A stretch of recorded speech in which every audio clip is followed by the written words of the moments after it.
Dizem que os olhos são a janela da alma, mas ninguém nos conta o que acontece quando as janelas se fecham e a alma precisa aprender a enxergar no escuro.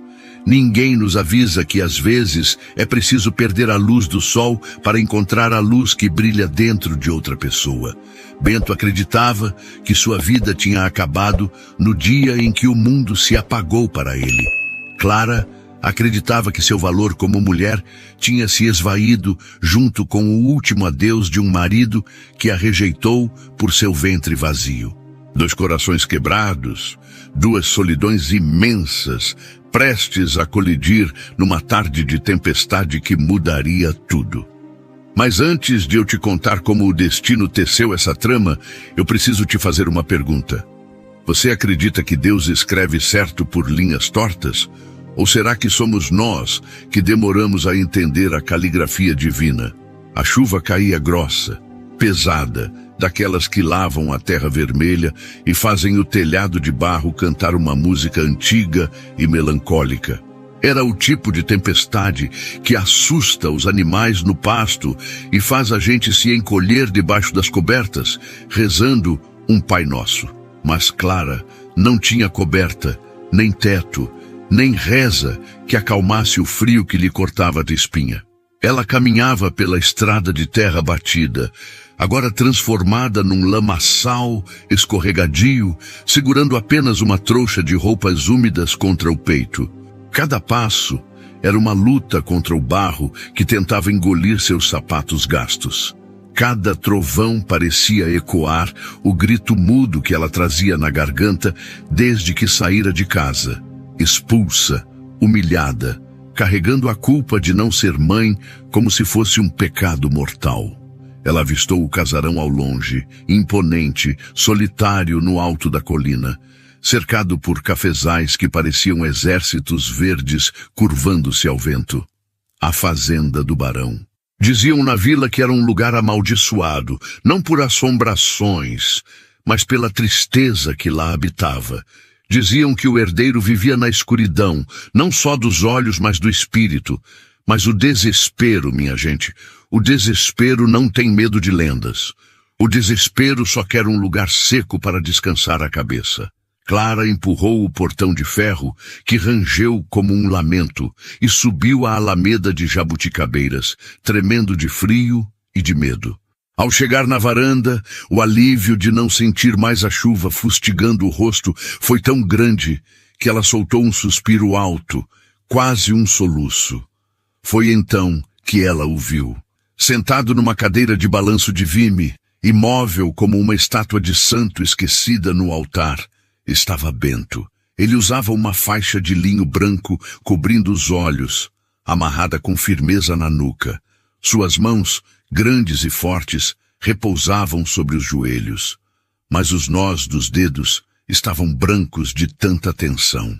Ele não se mexia, mas sua cabeça estava levemente inclinada, como a de um animal caçador tentando captar o som da presa. Quem está aí? A voz dele não era um grito, mas tinha a autoridade de um trovão contido. Era grave, rouca pelo desuso, cortante como o vento lá fora.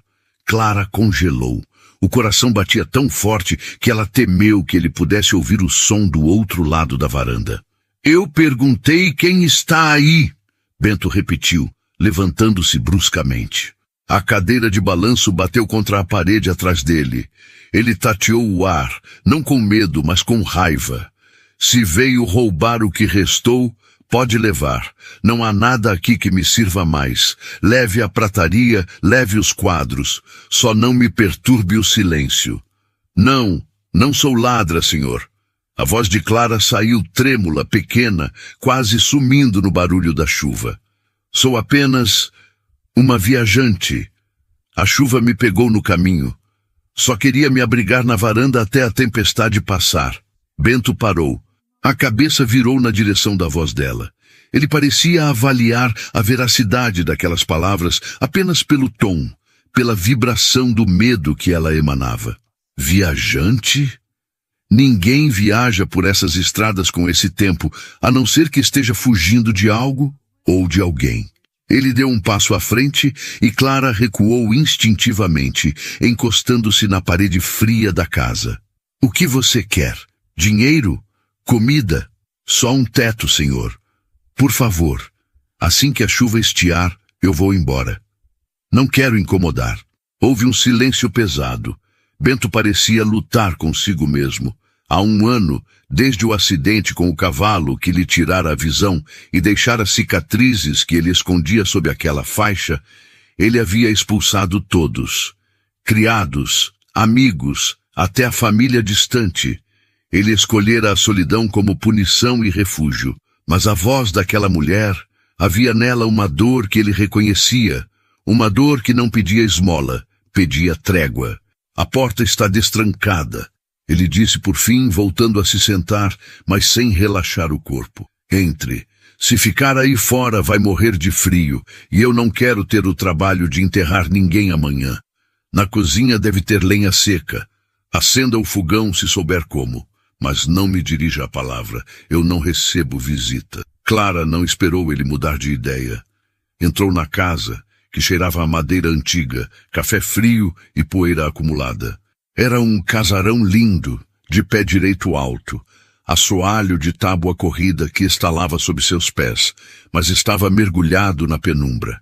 As janelas estavam fechadas. As cortinas pesadas de veludo impediam a pouca luz do dia de entrar. Parecia um mausoléu. Ela encontrou a cozinha, tateando as paredes. Era imensa, com um fogão a lenha que parecia um gigante adormecido. Com as mãos trêmulas, ela encontrou a lenha, os fósforos, e logo uma chama tímida começou a dançar, iluminando o ambiente e aquecendo seus ossos gelados. Enquanto a água fervia numa chaleira esquecida, Clara olhou ao redor.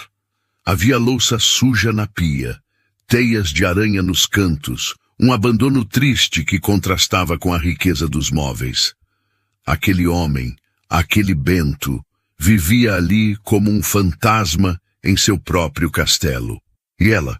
O que era ela, senão uma sombra expulsa de sua própria vida? Antes de continuarmos a ver como essa primeira noite vai transcorrer, eu quero te fazer um convite especial.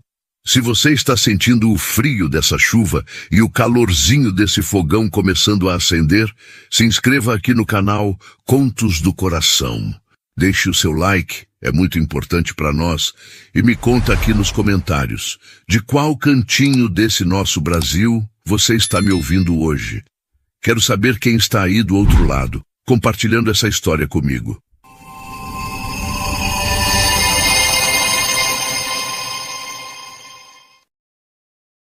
A noite caiu rápida e impiedosa. A tempestade lá fora se acalmou, transformando-se numa garoa fina e persistente. Clara preparou um café ralo com o pouco pó que encontrou e achou um pedaço de broa de milho endurecida num armário. Ela comeu com a fome de quem não se alimentava há dias. O calor do fogão a fez sonolenta, mas a imagem do homem na varanda não lhe saía da cabeça. Ele continuava lá, no frio. Tomada por uma coragem que não sabia de onde vinha, ela encheu uma caneca com o café quente e caminhou até a sala principal. A porta da frente ainda estava aberta.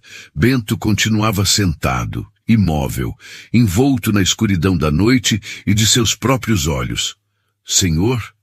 Ela chamou baixinho. Ele não se moveu, mas suspirou, um som cansado. Eu disse para não me dirigir a palavra.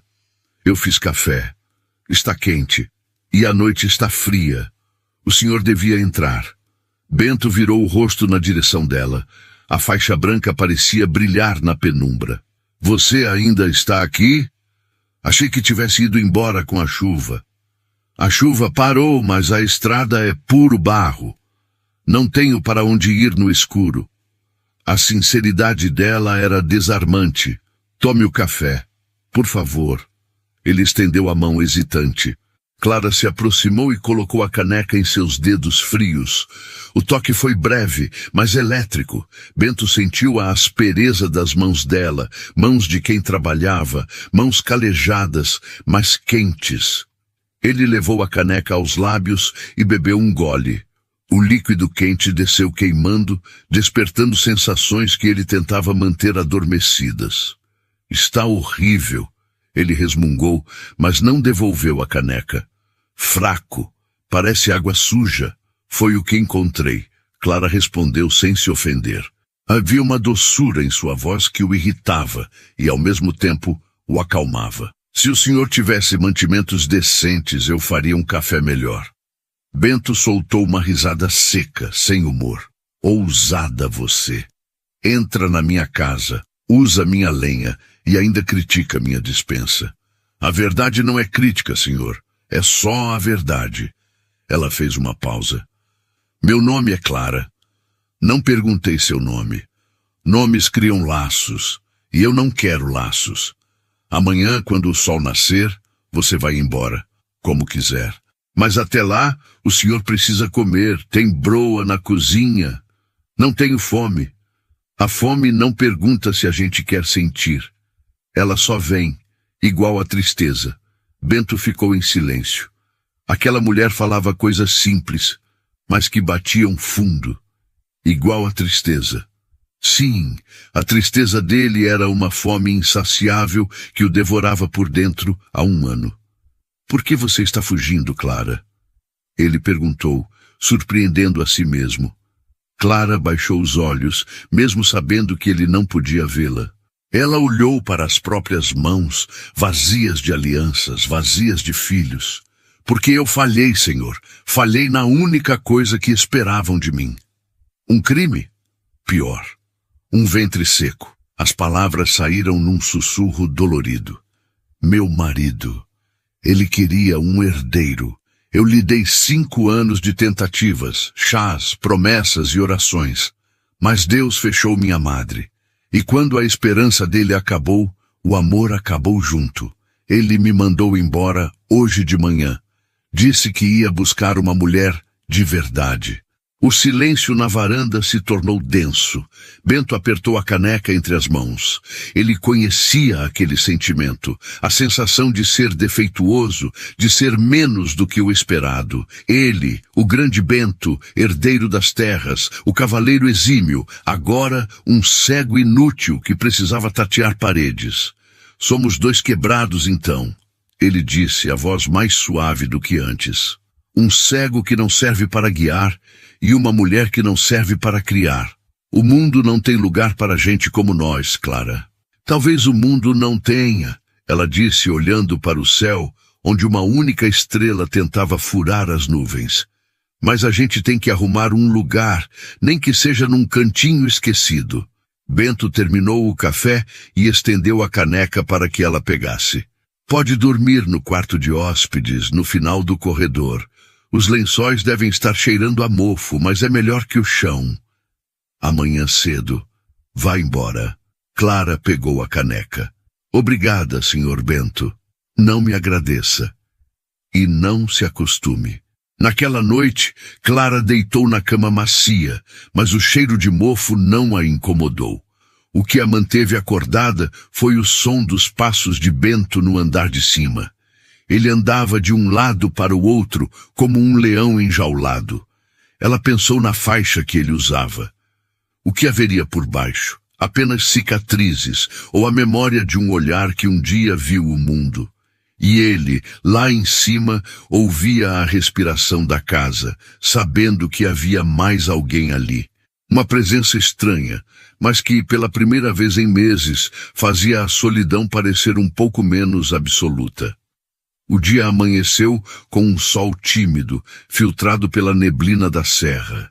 O cheiro de terra molhada invadia as frestas das janelas. Clara acordou cedo, antes mesmo dos galos da vizinhança. O hábito da roça não a deixava dormir até tarde. Ela desceu para a cozinha e olhou com desânimo para a sujeira acumulada. Ela ia embora, sim, como ele ordenara. Mas sua mãe lhe ensinara que nunca se deixa um lugar pior do que se encontrou. E, na verdade, ela queria deixar melhor. Talvez fosse uma forma de pagar pela hospedagem, ou talvez, apenas talvez, fosse uma desculpa para adiar a partida. Ela arregaçou as mangas do vestido simples, encontrou um balde, panos velhos e sabão de cinza. Começou a esfregar. Esfregou o chão, as bancadas, as janelas da cozinha. O esforço físico aliviava a dor em seu peito. Enquanto limpava, cantarolava baixinho uma cantiga antiga de lavadeira, uma melodia triste e doce. Bento desceu as escadas tateando o corrimão. O cheiro de limpeza o atingiu antes mesmo de chegar à cozinha. Cheiro de sabão, de água fresca e cheiro de café novo. Mas como se não havia pó? Ele parou na porta da cozinha. Você ainda está aqui? A voz dele era ríspida, mas havia uma nota de curiosidade. Bom dia, Sr. Bento. Clara respondeu sem parar de esfregar uma panela. Estou terminando de limpar a cozinha. Não podia ir embora deixando essa bagunça. E encontrei um restinho de café num pote de vidro no fundo do armário. Grãos inteiros. Eu moí com uma pedra. Está fresco. Bento franziu a testa sob a faixa. Moeu com uma pedra? É. Na falta de moinho, a gente improvisa. Sente-se. Vou lhe servir.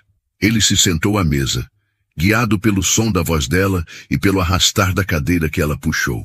Clara colocou uma xícara fumegante na frente dele e um prato com fatias da broa, que ela havia aquecido na chapa do fogão, passando um pouco de manteiga que encontrara numa talha de barro. Bento comeu em silêncio. O café estava forte, encorpado, com um leve gosto de terra que ele estranhamente apreciou.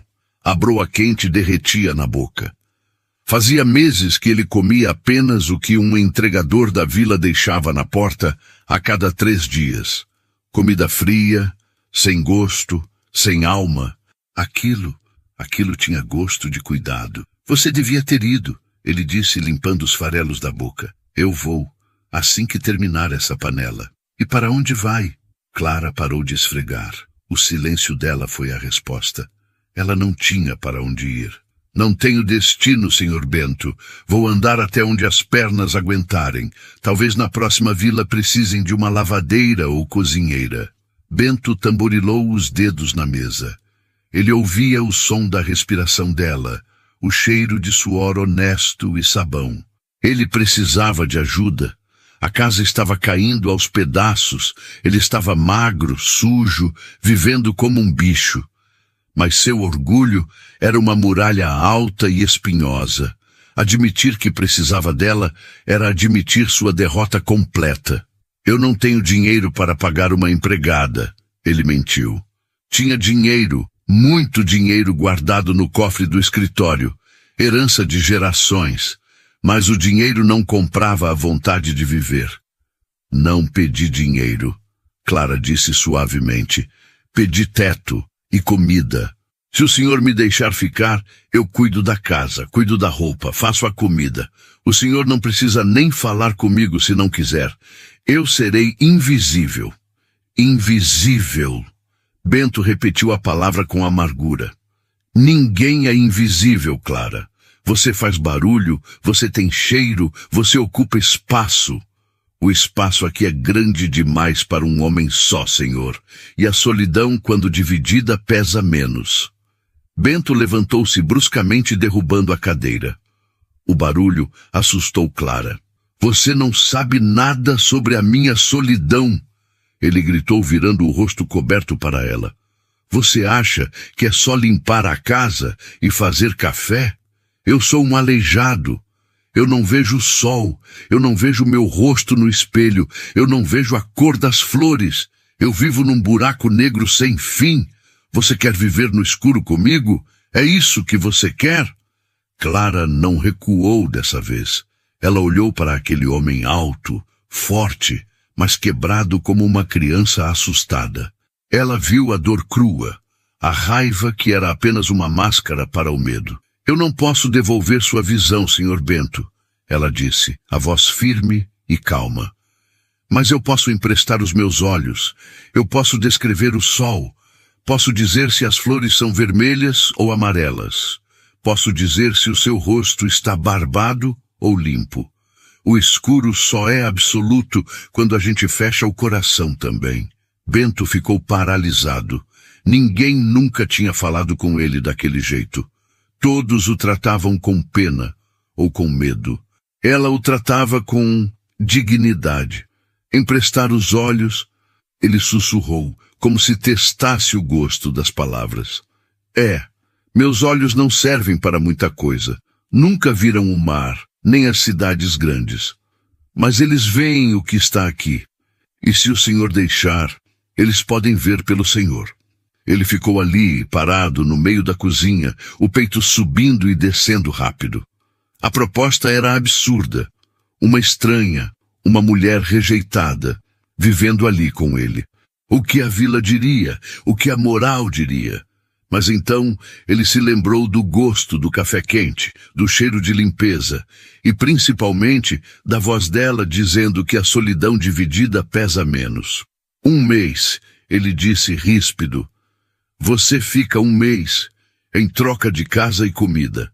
Se me perturbar, se tentar me consertar com rezas ou conselhos, eu te coloco na rua, chuva ou sol. Entendeu? Clara sorriu. Um sorriso triste, mas aliviado. Entendi, Sr. Bento. 1 mês. E pare de me chamar de senhor.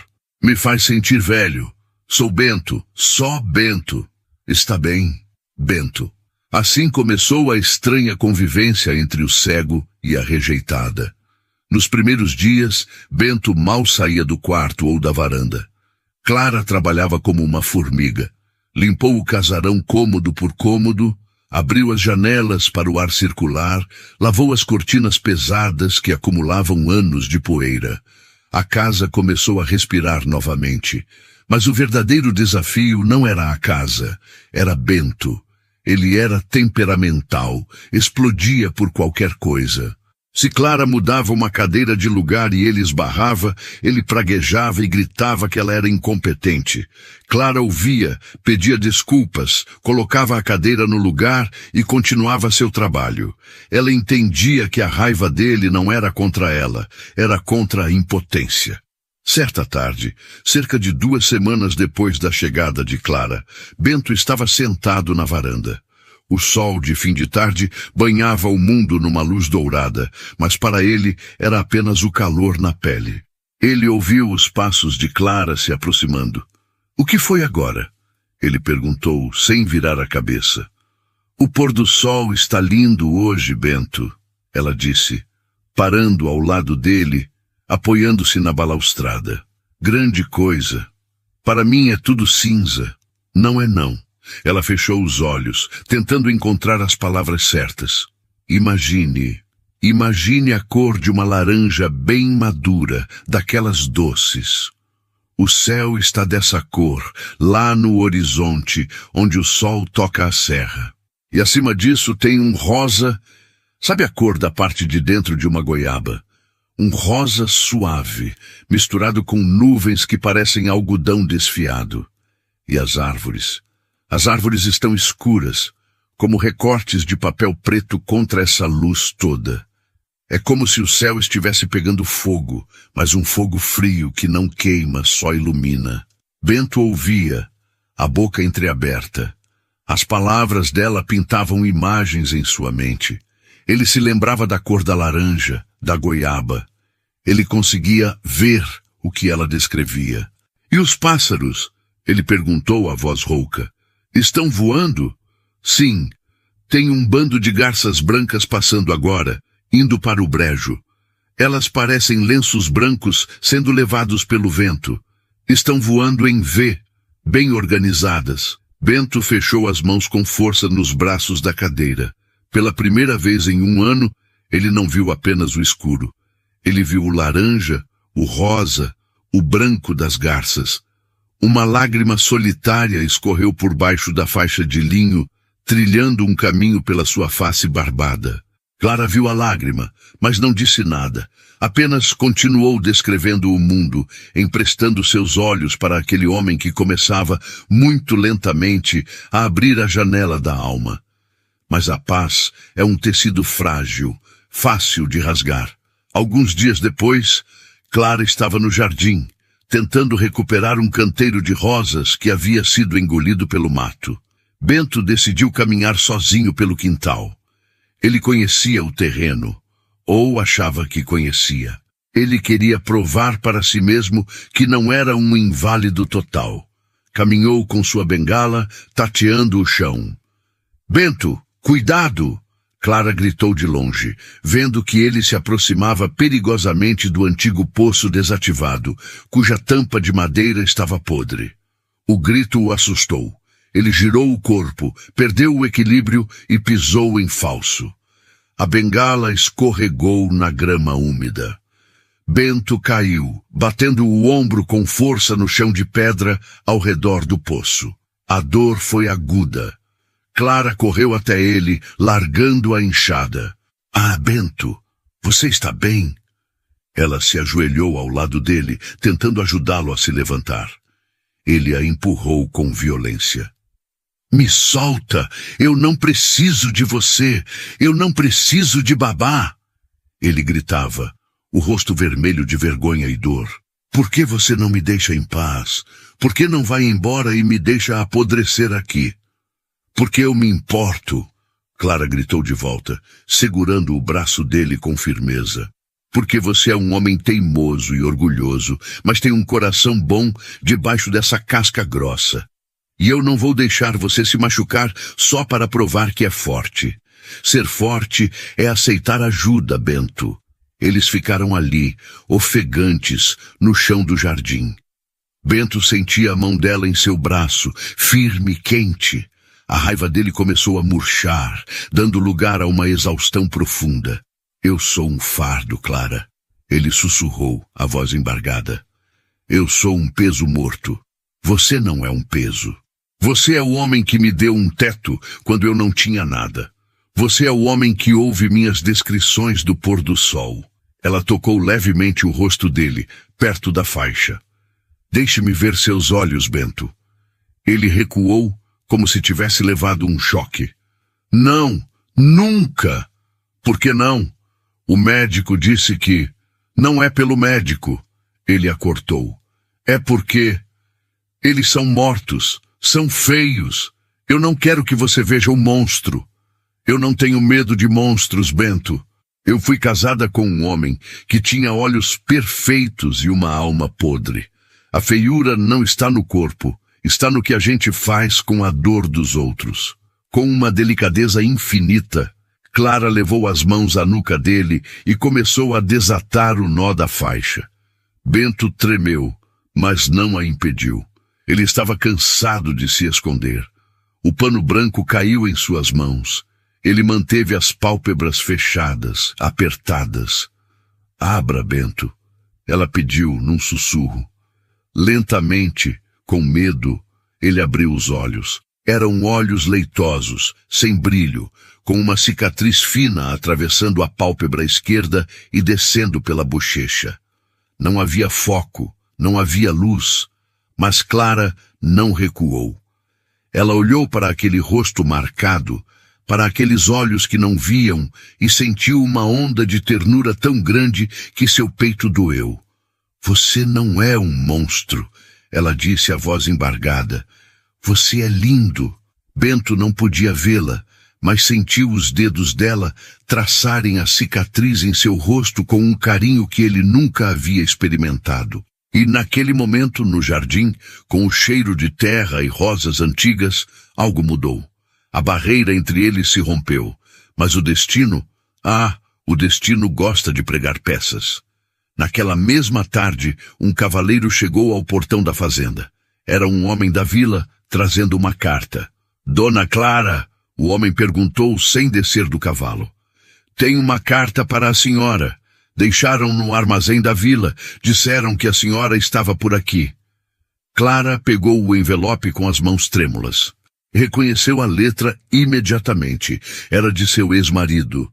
O coração dela gelou. O que ele queria? Será que queria que ela voltasse? Será que tinha se arrependido? Ela abriu o envelope ali mesmo, sob o olhar curioso do mensageiro e a presença silenciosa de Bento, que ouvira a chegada do cavalo e se aproximara, já com a faixa de volta aos olhos. Clara leu as poucas linhas. Seus joelhos fraquejaram. O papel caiu de suas mãos na terra vermelha. — O que é, Clara? Bento perguntou, sentindo a mudança na respiração dela. — O que diz a carta? Clara olhou para Bento, depois para o horizonte. O mundo girou. Ele quer anular o casamento na igreja, ela disse a voz sem vida. Diz que, como não houve filhos, o casamento não cumpriu seu fim. Ele quer se casar com outra, uma moça da cidade vizinha, que já está grávida dele. O silêncio que se seguiu foi mais pesado que a tempestade daquela primeira noite. Clara sentiu-se pequena, descartável, um erro na contabilidade da vida. Bento ouviu o soluço que ela tentou prender. E pela primeira vez, ele sentiu uma raiva que não era por si mesmo, era por ela. Uma fúria protetora cresceu em seu peito. Ele tateou até encontrar a mão dela. Deixe ele anular. Bento disse, a voz firme e perigosa. Deixe ele ir. Ele não sabe o que está perdendo. Mas você, Clara, você não vai a lugar nenhum. Essa é sua casa agora. E eu vou cuidar de você. Clara olhou para ele, surpresa. A mão dele apertava a dela com força. Havia uma promessa ali. Uma promessa feita no escuro, mas que brilhava mais que o sol. Mas será que duas pessoas quebradas conseguem se consertar? Ou será que os cacos de um vão acabar cortando o outro? O passado de Clara ainda não tinha terminado de assombrá-la, e o segredo sobre o acidente de Bento, algo que ele nunca contara a ninguém, estava prestes a vir à tona. A promessa de Bento ficou suspensa no ar, como o cheiro de terra molhada depois da chuva. Forte, inegável e capaz de despertar sementes que pareciam mortas. Essa é sua casa agora. Clara ouviu aquilo e sentiu o chão firmar sob seus pés pela primeira vez em anos. Não era caridade, minha gente, era aliança. Era o pacto silencioso de dois náufragos que decidem remar juntos. Os dias que se seguiram trouxeram uma rotina nova para a fazenda do barão.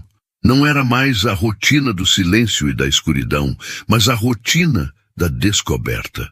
Clara não se contentou em apenas limpar a casa. Ela decidiu limpar a alma de Bento. E como ela fez isso? Não foi com sermões, nem com remédios. Foi com a vida. Certa manhã, ela o levou para o terreiro de café.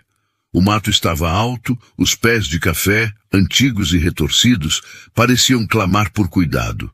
Estenda a mão, Bento, ela pediu. Ele obedeceu, ainda hesitante. Clara guiou a mão dele até um galho carregado de frutinhos verdes.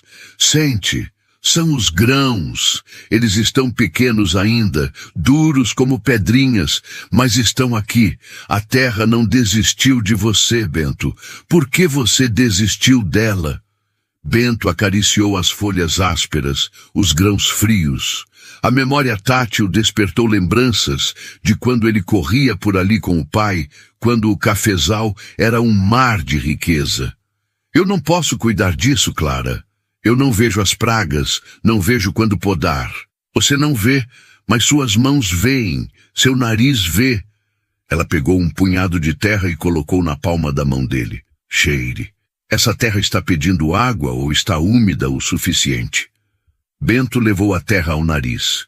O cheiro era rico, ferroso. Está úmida, mas precisa ser revolvida. Está compactada demais. Viu? Clara riu, e o som da risada dela foi como um sino tocando na capela vazia do coração dele. Você ainda é o fazendeiro. Eu serei seus olhos. Mas a sabedoria é toda sua. E assim, pouco a pouco, eles começaram a trabalhar. Clara descrevia, Bento orientava. Corte esse galho, limpe ao redor daquele tronco.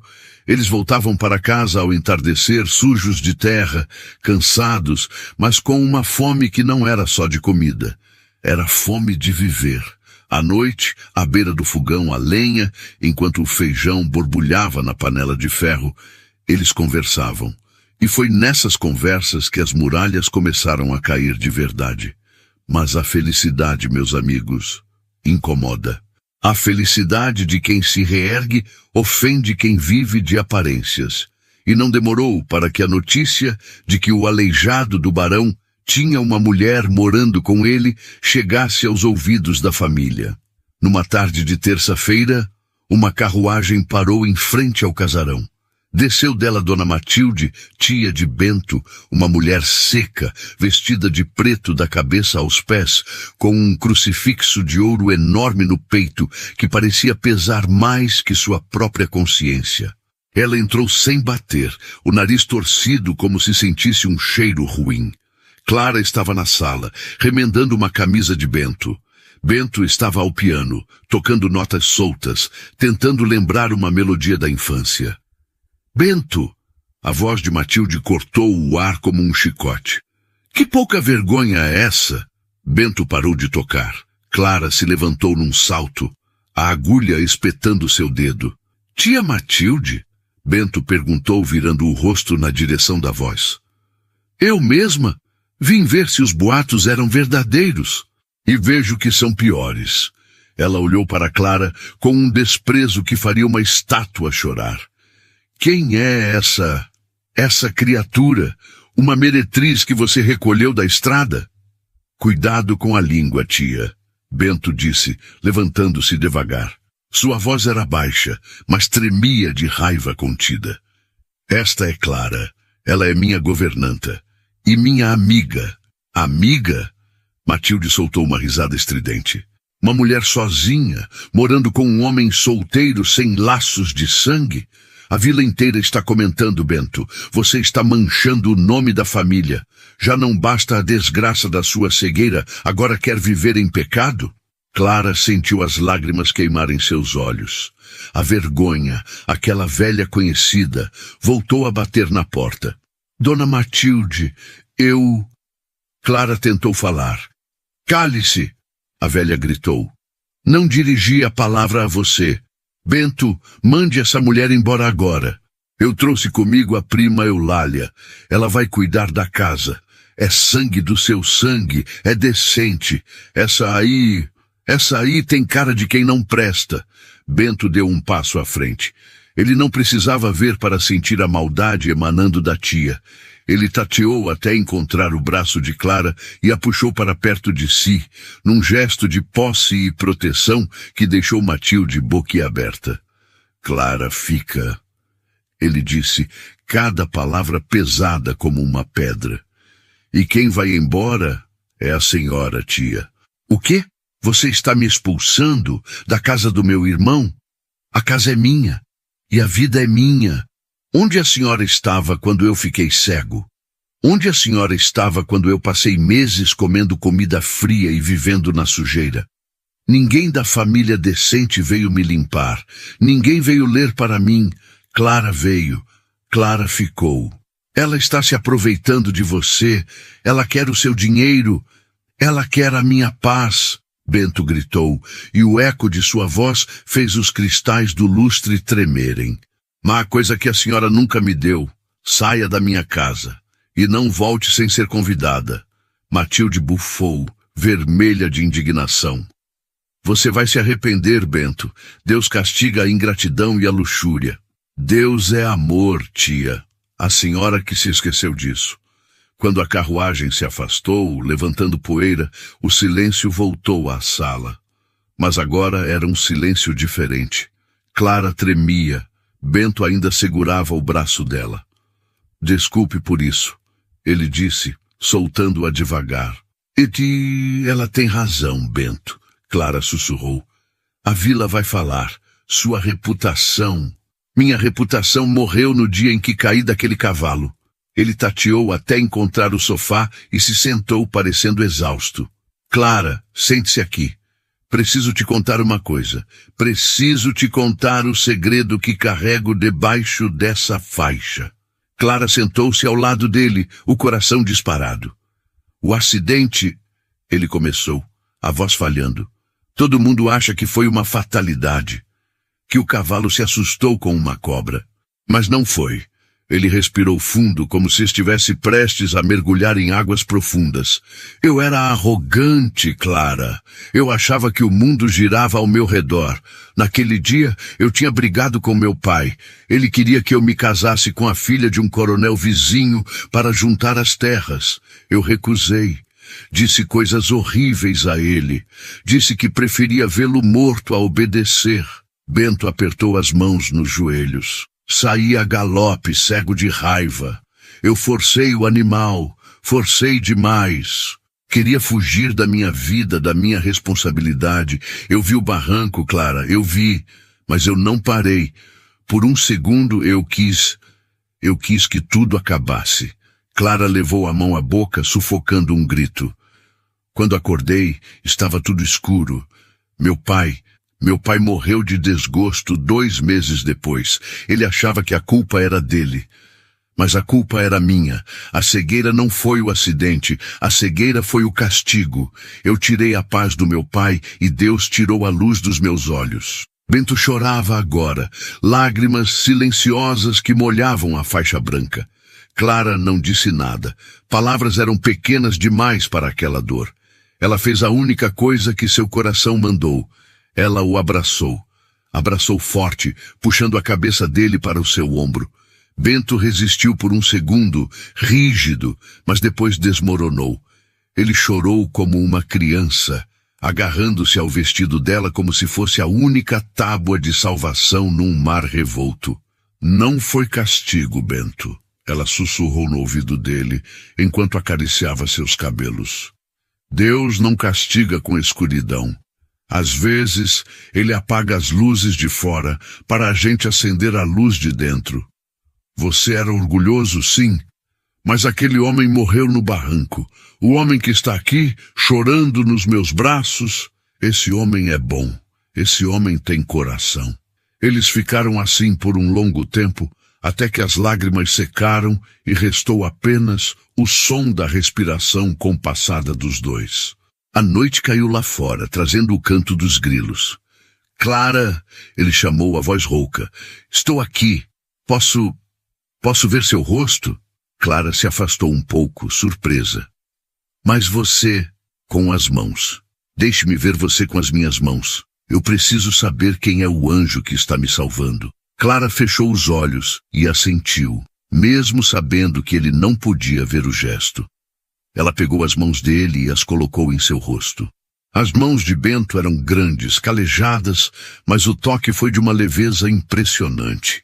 Ele traçou a linha do queixo dela, subiu pelas bochechas molhadas de lágrimas que ela nem percebera que derramara.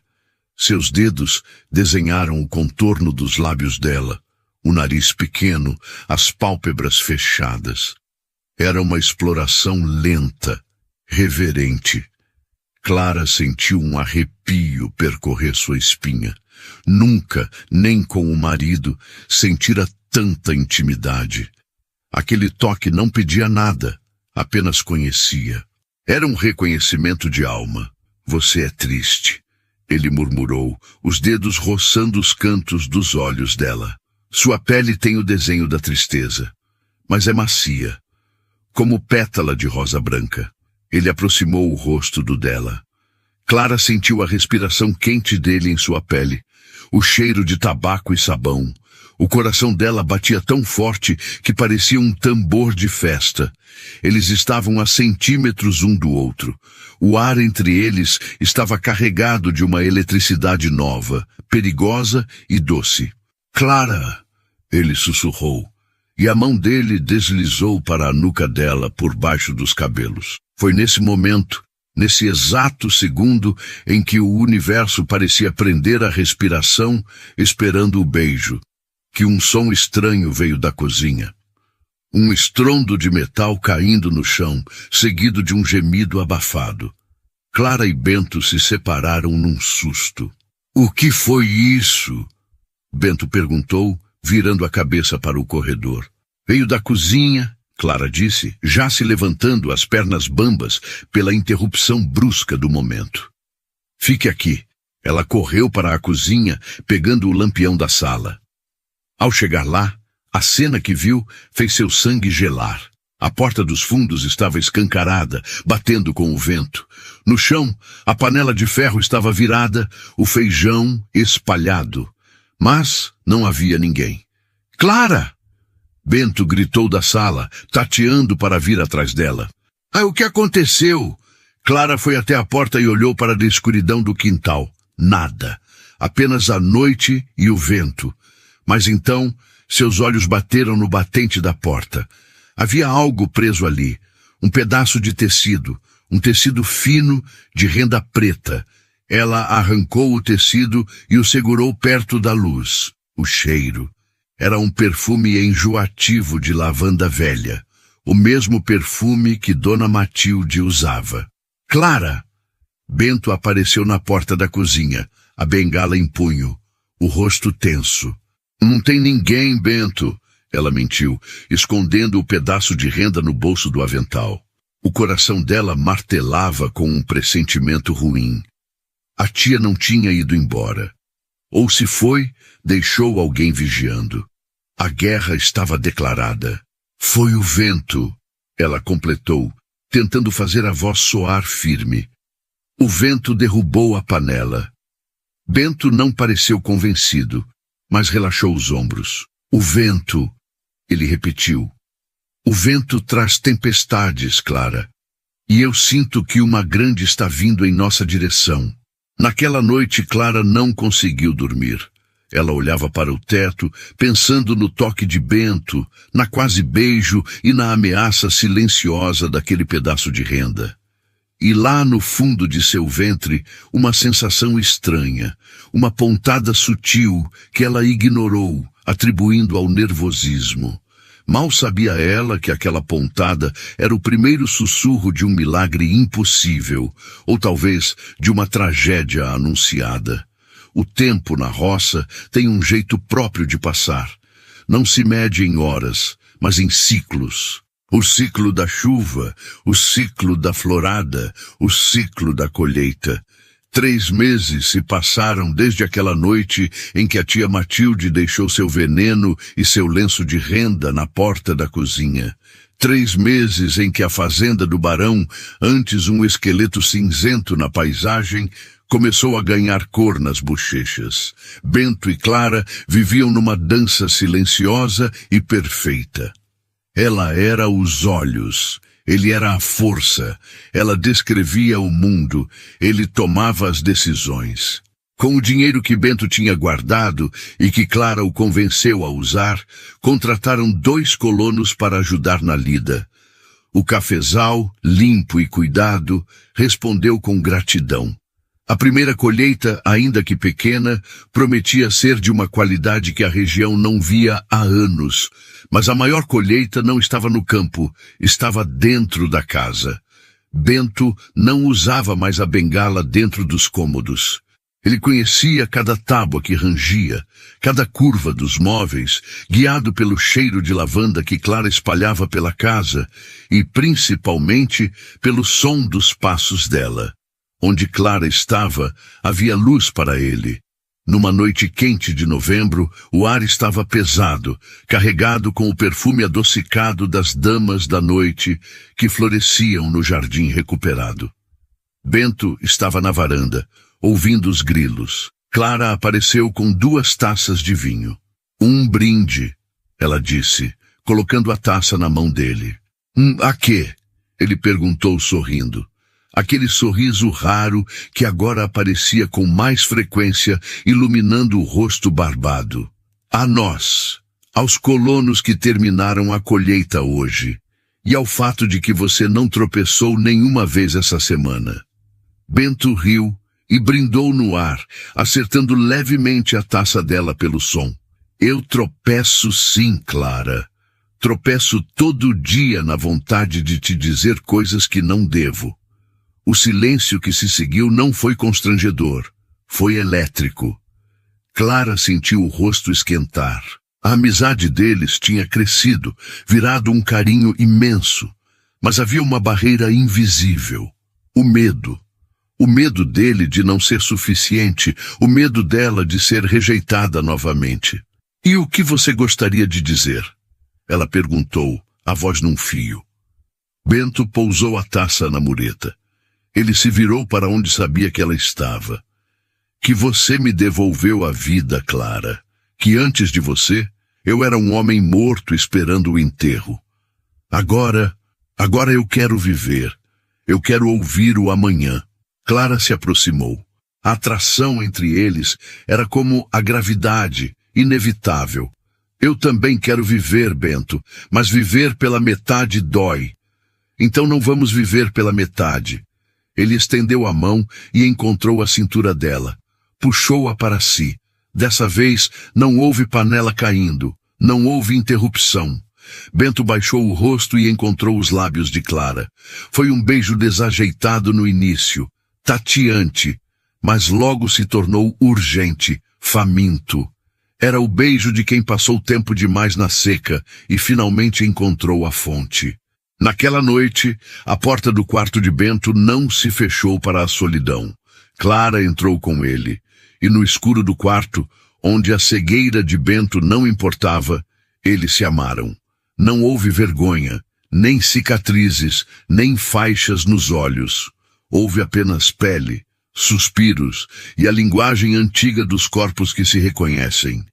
Clara, a mulher marcada pela esterilidade, entregou-se àquele homem quebrado, e Bento, o homem que vivia na escuridão, enxergou estrelas no toque dela. Foi um ato de fé, um ato de amor que desafiava a lógica e o destino. Mas como dizem os antigos, a bonança é o aviso da tempestade. 2 semanas depois, a tempestade chegou, e não veio do céu. Veio numa carruagem preta, lustrosa, acompanhada por 2 homens a cavalo. Clara estava na cozinha, peneirando fubá, quando ouviu o alvoroço. Correu para a sala e viu Bento já de pé, tenso, voltado para a porta aberta. Quem é? Ele perguntou, sentindo a vibração pesada no ar. É sua tia Matilde, Clara disse, o coração disparando. E tem mais gente, um homem de terno, parece um advogado, e o padre da vila. Matilde entrou como se fosse a dona do mundo, seguida pelo advogado, um homem baixo com cara de doninha, e pelo padre Anselmo, que parecia constrangido. Bom dia, sobrinho, Matilde disse, a voz pingando falsa doçura. Vejo que a casa está mais limpa, pelo menos para isso a sua amiga serve. O que a senhora quer aqui, tia? Bento não se moveu, mas seus punhos estavam cerrados. Viemos salvar você, meu querido. Salvar você de si mesmo e dessa aproveitadora. Ela apontou para Clara, que recuou um passo. Doutor Fagundes, por favor. O advogado limpou a garganta e abriu uma pasta de couro. Senhor Bento, entramos com uma petição no cartório da comarca. Diante da sua incapacidade física e do evidente isolamento que o senhor vive, somado aos rumores de coação moral por parte desta senhora, a família pede a sua interdição. Interdição? Bento riu, uma risada fria e perigosa. Vocês querem me declarar louco? Incapaz, senhor Bento, corrigiu o advogado. Cego, vulnerável. A senhora Matilde será sua tutora legal e administrará a fazenda. E claro, a primeira medida será remover qualquer influência negativa da propriedade. Ou seja, a senhora Clara deve partir imediatamente. Clara sentiu o chão sumir. Eles iam tirar tudo dele. Iam tirar a dignidade, a casa e ela. Padre? Bento virou o rosto para onde ouvia a respiração pesada do sacerdote. O senhor concorda com isso? O senhor que me batizou. Bento, meu filho. O padre gaguejou. A situação é irregular. Uma mulher vivendo aqui, sem casamento, é escândalo. A sua tia só quer o seu bem. O meu bem? Bento deu um passo à frente, assustando o advogado. O meu bem é essa fazenda produzindo. O meu bem é ter comida na mesa, coisa que minha tia nunca se preocupou em saber se eu tinha. São palavras dela, Matilde gritou. Ela está fazendo a sua cabeça. Você é um aleijado, Bento, não pode cuidar de nada. Foi então que Clara viu algo mudar em Bento. Ele não gritou mais, ele se endireitou. A postura curvada de quem carrega o mundo sumiu. Ele parecia ter crescido 10 centímetros. Com uma calma terrível, ele levou as mãos à nuca e desamarrou a faixa. O pano branco caiu no chão. Ele abriu os olhos leitosos, encarando a tia com uma intensidade que a fez recuar. Eu sou cego, tia. Não sou idiota. E não sou inválido. Ele se virou para o advogado. O senhor quer prova de capacidade. Vamos ao livro de contas. Eu sei exatamente quanto gastamos e quanto lucramos na colheita passada. Eu sei o nome de cada colono. Eu sei que a cerca do Pasto Norte precisa de reparo e que o café do Talhão 3 está pronto para a secagem. Clara me empresta os olhos, mas a mente que gerencia essa terra é minha. Isso não prova nada, Matilde insistiu. Você vive em pecado. Pecado? Bento estendeu a mão para o lado sem olhar. Clara, entendendo o gesto, correu e segurou a mão dele. Ele entrelaçou os dedos nos dela com força. Pecado é abandonar a família. Pecado é cobiçar o que não é seu. O que eu tenho com Clara é sagrado. Sagrado? É concubinato? O padre exclamou escandalizado. Não por muito tempo, Bento declarou, a voz firme como rocha. Padre, o senhor trouxe sua estola? O quê? O padre piscou confuso. Eu perguntei se o senhor trouxe a estola, porque o senhor vai realizar um casamento. Agora. Um silêncio atônito caiu sobre a sala. Clara olhou para Bento, os olhos arregalados. Bento! Ela sussurrou. Case-se comigo, Clara, ele disse, virando o rosto para ela, ignorando os outros. Não para provar nada a eles, mas porque eu não sei mais respirar sem você. Aceite ser a senhora dessa casa e a dona do meu coração diante de Deus e desses abutres. Clara sentiu as lágrimas escorrerem. Ela, a rejeitada, a estéril, estava sendo pedida em casamento não por conveniência, mas por amor. Um amor corajoso, que enfrentava tudo. Eu aceito, ela disse, a voz embargada. Eu aceito, Bento. Matilde estava roxa de raiva. Isso é um absurdo. O padre não pode... Eu sou o barão destas terras, tia. Bento trovejou. E se o padre se recusar a abençoar uma união de amor para apoiar a ganância de vocês, eu juro que escrevo ao bispo hoje mesmo relatando a conduta dele. O padre Anselmo, temendo o escândalo e vendo a determinação daquele homem, suspirou e tirou a estola roxa do bolso da batina. Diante da vontade dos noivos e para evitar um mal maior, o padre murmurou. E ali, na sala poeirenta, sob o olhar furioso da tia e a incredulidade do advogado, Bento e Clara trocaram votos. Não havia alianças de ouro, então Bento arrancou um botão de madrepérola de seu colete e colocou na mão de Clara, e ela desfez uma fita azul do cabelo e amarrou no dedo dele.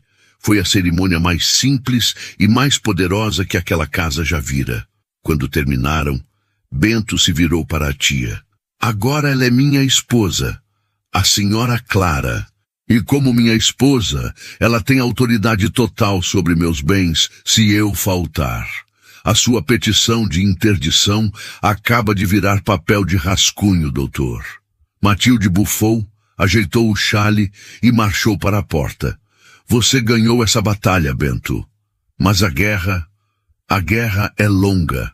Vamos ver quanto tempo dura esse amor de contos de fadas quando a realidade bater à porta. Uma mulher seca como essa não vai te dar herdeiros. Essa fazenda vai morrer com você. É o fim da nossa linhagem. Ela saiu batendo a porta. O advogado e o padre foram atrás. A casa ficou em silêncio novamente. Bento abraçou Clara, tremendo pela adrenalina. Acabou, ele sussurrou. Eles não podem mais te tirar daqui. Mas Clara não respondeu. Ela estava pálida. O estresse do confronto, a emoção do casamento repentino, tudo girou. Clara! Bento sentiu o corpo dela pesar nos braços dele. Clara! Ela desmaiou. Bento, num reflexo de desespero, a segurou antes que ela caísse no chão, gritando pelos colonos. Joaquim! Maria! Socorro! Levaram Clara para o quarto. O médico da vila, um senhor antigo e sábio chamado Dr. Almeida, foi chamado às pressas. Bento ficou no corredor, andando de um lado para o outro, a faixa de volta aos olhos, rezando todas as orações que sabia e as que inventava na hora. O medo de perdê-la era maior que o medo da escuridão. Depois de uma hora, que pareceu um século, a porta se abriu. O médico saiu limpando os óculos. Doutor? Bento perguntou. A voz falha. Ela está bem? Foi o coração? O coração dela está ótimo, Bento. Um pouco acelerado, mas forte. O médico fez uma pausa, e Bento podia ouvir o sorriso na voz dele. Mas ela está muito fraca. Precisa comer melhor, descansar. O corpo dela está trabalhando dobrado agora. Trabalhando dobrado? O que o senhor quer dizer? Bento, meu amigo, sente-se. Bento tateou uma cadeira e sentou. A Clara está grávida, de quase 2 meses, eu diria. O mundo parou. O relógio na parede parou. O coração de Bento parou e voltou a bater num ritmo descompassado.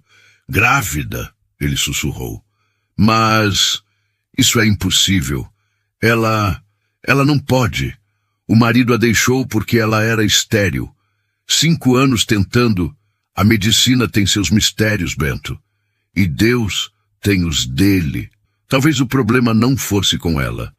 Ou talvez ela só precisasse ser amada do jeito certo para florescer. Bento cobriu o rosto com as mãos e chorou. Não de tristeza, mas de um assombro puro. Um filho. Ele teria um filho. Mas lá dentro do quarto, Clara acordava atordoada. Ela ouviu a conversa pela porta entreaberta. Levou a mão ao ventre plano. Grávida. Ela. A mulher seca. A árvore que não dava frutos. Uma alegria avassaladora a invadiu, seguida imediatamente por um terror gelado. Tia Matilde tinha dito, essa fazenda vai morrer com você. Se eles soubessem que havia um herdeiro a caminho, o que seriam capazes de fazer? Aquele bebê era um milagre, mas também era um alvo.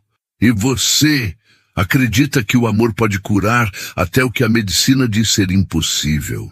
Clara e Bento acabaram de receber a maior bênção de suas vidas. Mas será que eles conseguirão proteger essa pequena chama dos ventos fortes que sopram lá fora? A barriga de Clara crescia como a lua cheia, redonda, brilhante, impossível de esconder. E com ela crescia também o mistério. Como podia aquela terra seca ter dado fruto? Na vila, as línguas ferinas diziam que era obra do acaso, ou pior, que o filho não era de Bento. Diziam que Clara tinha enganado o cego. Mas dentro da fazenda do barão, a verdade era palpável.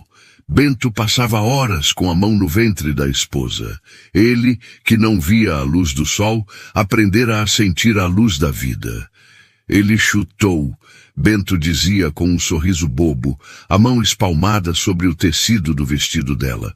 Chutou forte, bem na minha palma. Vai ser teimoso como o pai, ou impaciente como a mãe. Clara ria, acariciando os cabelos dele. Eles viviam numa bolha de felicidade frágil. A fazenda prosperava. O café secava no terreiro, espalhando um cheiro doce pelo ar. Mas a sombra de tia Matilde rondava. Ela não apareceu mais, mas seus boatos chegavam como vento encanado.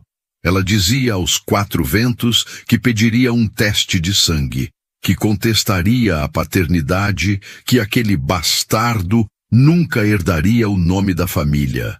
Clara tentava não ouvir, mas o medo é um bicho que rói por dentro.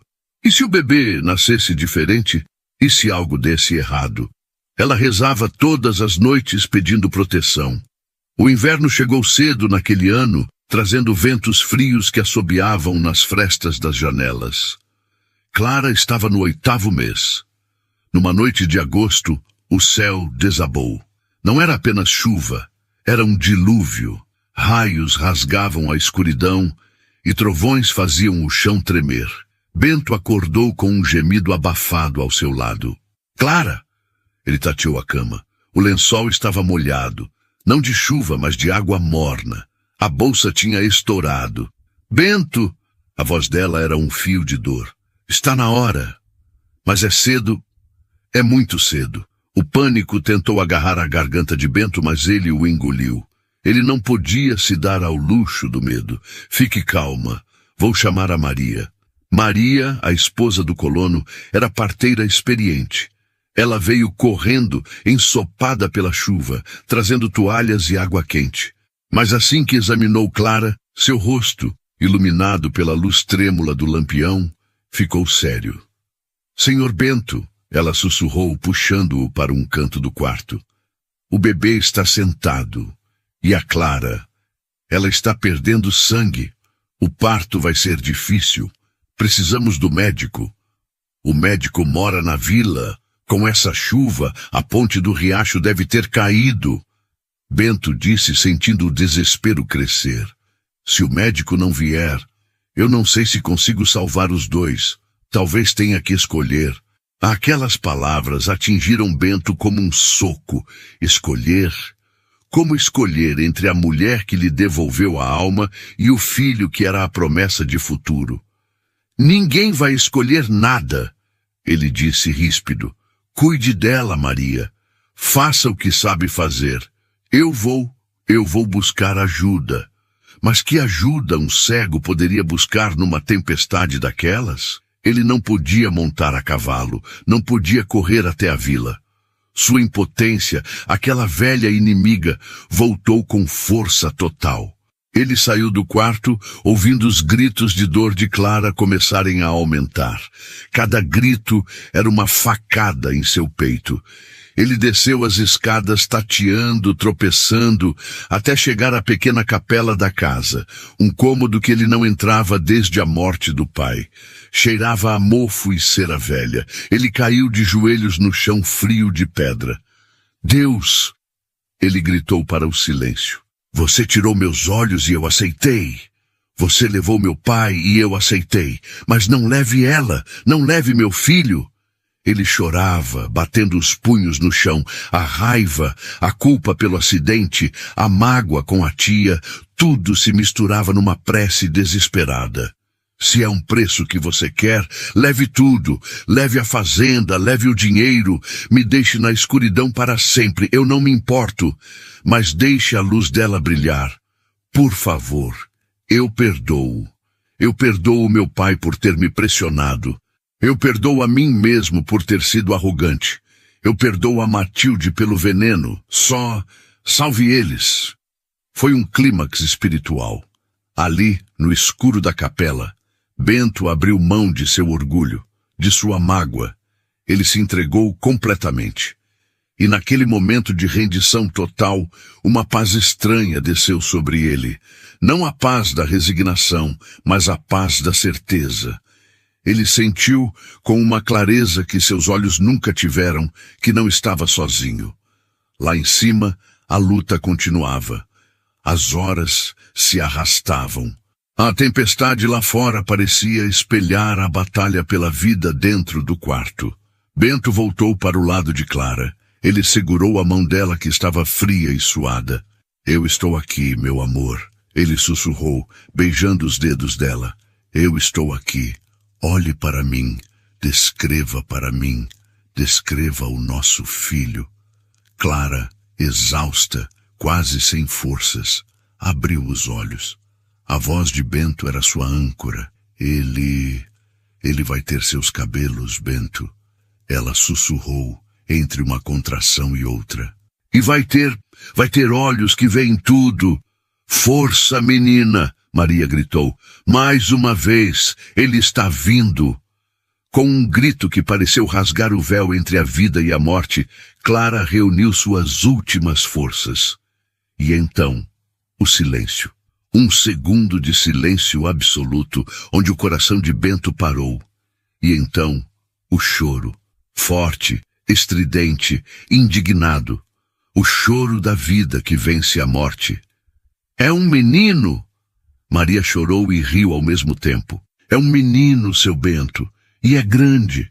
Bento sentiu as lágrimas lavarem seu rosto. Ele tateou até encontrar o pequeno corpo quente e úmido que Maria colocou em seus braços. Era pequeno, frágil, mas pulsava com uma energia vibrante. Ele passou os dedos pelo rostinho contando. 2 olhos, um narizinho arrebitado, uma boca pequena que chorava a plenos pulmões. 10 dedos nas mãos, 10 nos pés. Perfeito. Clara? Ele chamou com medo. Estou aqui. A voz dela era um sussurro cansado, mas feliz. Me dê ele. Bento colocou o filho nos braços da mãe. E ali, naquela cama, os 3 se tornaram um. A família improvável construída sobre escombros agora tinha uma pedra fundamental. A tempestade lá fora começou a amainar, como se a natureza reconhecesse que a batalha tinha terminado. No dia seguinte, a notícia correu à vila mais rápido que a água da chuva. O herdeiro do barão tinha nascido, um menino forte, saudável. E quando o médico finalmente conseguiu chegar, atestou que era um milagre que mãe e filho tivessem sobrevivido a um parto tão difícil sem assistência. Foi a mão de Deus, disse o velho doutor emocionado. Tia Matilde recebeu a notícia em sua casa na vila. Dizem que ela ficou pálida, sentou-se na poltrona e não disse uma palavra por horas. Contra um herdeiro legítimo, nascido e registrado, não havia boato que se sustentasse. A linhagem estava salva. Mas mais do que a linhagem, o amor tinha vencido. Bento registrou o menino com o nome de Gabriel, o anjo anunciador, o mensageiro de Deus. Os meses seguintes foram de uma doçura que Bento nunca imaginou ser possível. Ele aprendeu a trocar fraldas pelo tato, a ninar o bebê sentindo sua respiração, a reconhecer o choro de fome e o choro de manha. Clara se recuperou, florescendo na maternidade que lhe fora negada por tanto tempo. Mas a história não acaba no felizes para sempre, porque a vida real não para. O tempo passou. Gabriel cresceu, e com o crescimento dele, uma nova questão surgiu. O menino tinha 3 anos quando, numa tarde de sol, estava brincando no jardim com o pai. Bento estava sentado na grama e Gabriel corria ao redor dele. Papai, olha a borboleta! O menino gritou. Bento sorriu, virando o rosto na direção da voz. Papai não pode ver, filho. Você tem que me contar como ela é. O menino parou. Ele olhou para o pai, para a faixa branca que Bento às vezes usava para proteger os olhos do sol forte, ou para os olhos leitosos quando estava sem ela. Por que você não vê, papai? A pergunta inocente que Clara temia que um dia chegasse. Bento estendeu a mão e o menino correu para ela, agarrando os dedos grandes do pai. Porque meus olhos dormiram, Gabriel. Mas eu vejo você. Eu vejo você com meu coração. E vejo através dos olhos da sua mãe. Eu posso ser seus olhos também? O menino perguntou.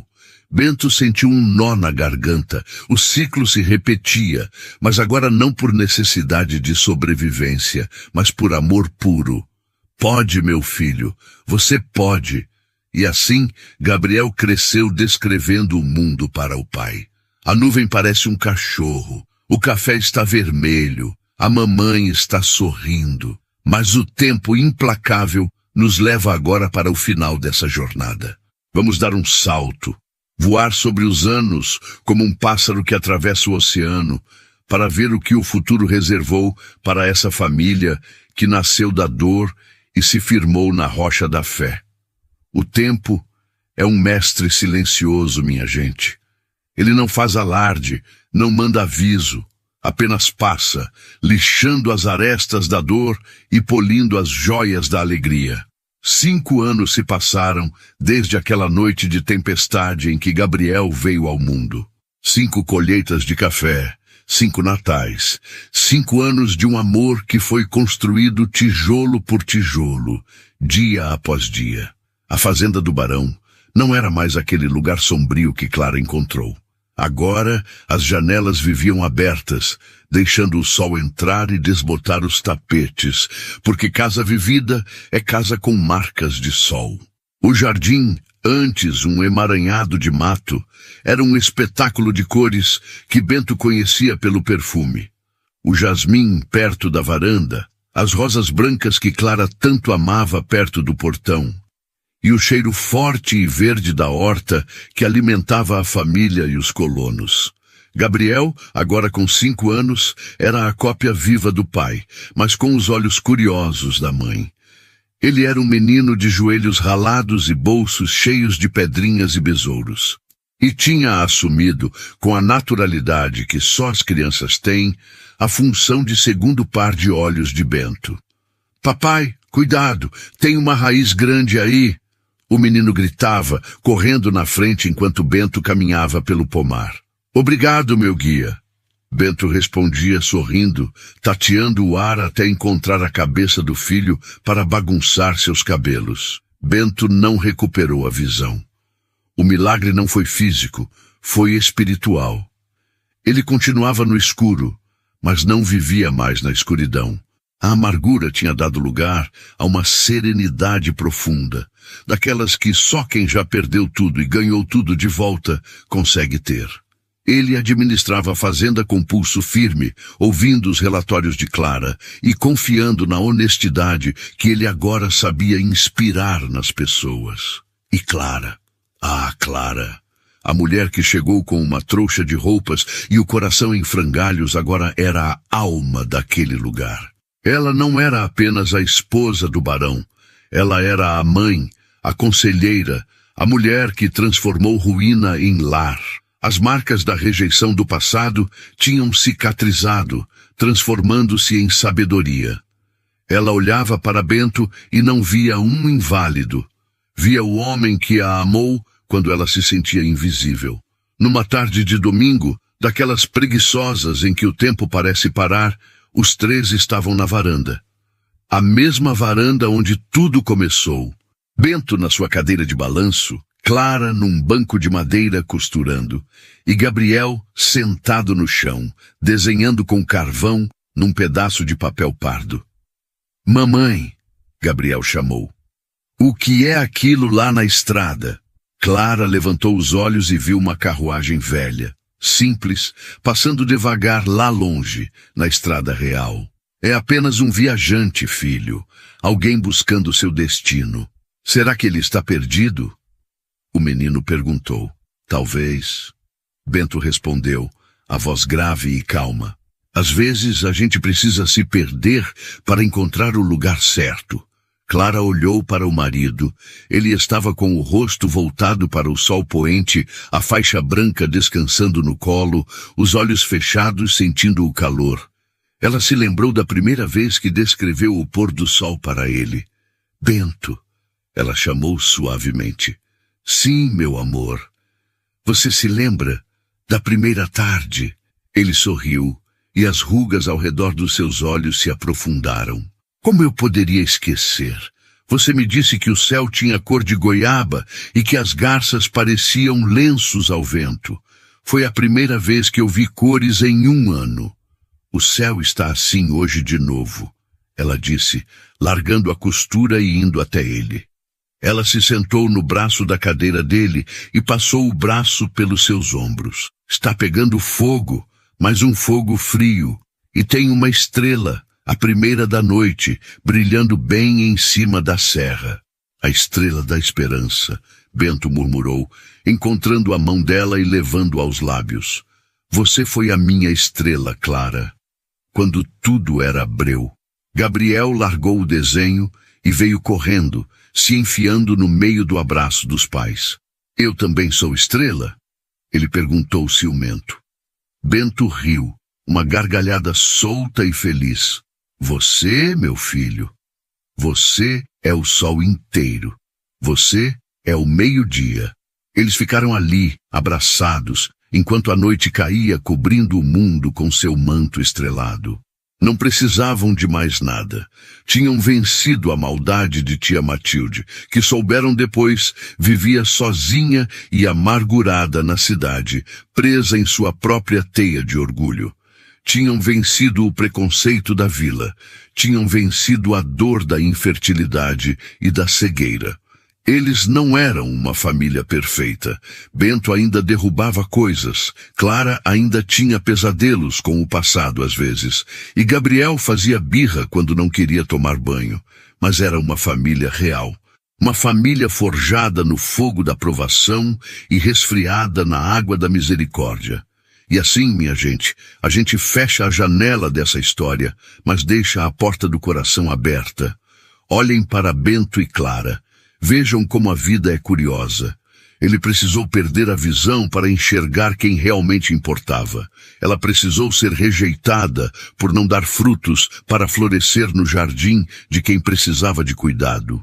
Muitas vezes, a gente chora pelo que perdeu, sem saber que Deus está apenas esvaziando nossas mãos para que a gente possa segurar algo muito maior. A dor de hoje pode ser o adubo da alegria de amanhã. O amor não é aquele sentimento fácil de dias de sol e riso frouxo. O amor de verdade, esse que sustenta a vida, é aquele que nasce no barro, na chuva, na hora em que a gente acha que não tem mais jeito. É o amor que diz, eu sou seus olhos e eu sou sua força. E você? Acredita que o amor pode nascer do desespero? Acredita que mesmo nas noites mais escuras da sua vida, existe uma estrela esperando você levantar a cabeça para vê-la? Eu espero que essa história tenha acendido uma luzinha aí dentro de você. Que ela te lembre que recomeçar não é vergonha, é coragem. E que família não é só sangue, é quem segura a sua mão quando a tempestade vem. Se essa história tocou seu coração, se você sentiu o cheiro do café e o calor desse abraço final, faça um favor para este contador de histórias. Se inscreva aqui no canal Contos do Coração. É só um clique para você, mas para nós é um abraço imenso. Deixe o seu like, compartilhe com alguém que esteja precisando de esperança hoje. E me conta aqui nos comentários, o que você faria se a vida te pedisse para ser os olhos de alguém? Fiquem com Deus, com a paz de um fim de tarde na roça e com a certeza de que, enquanto houver amor, nenhuma escuridão é eterna. Até a próxima história.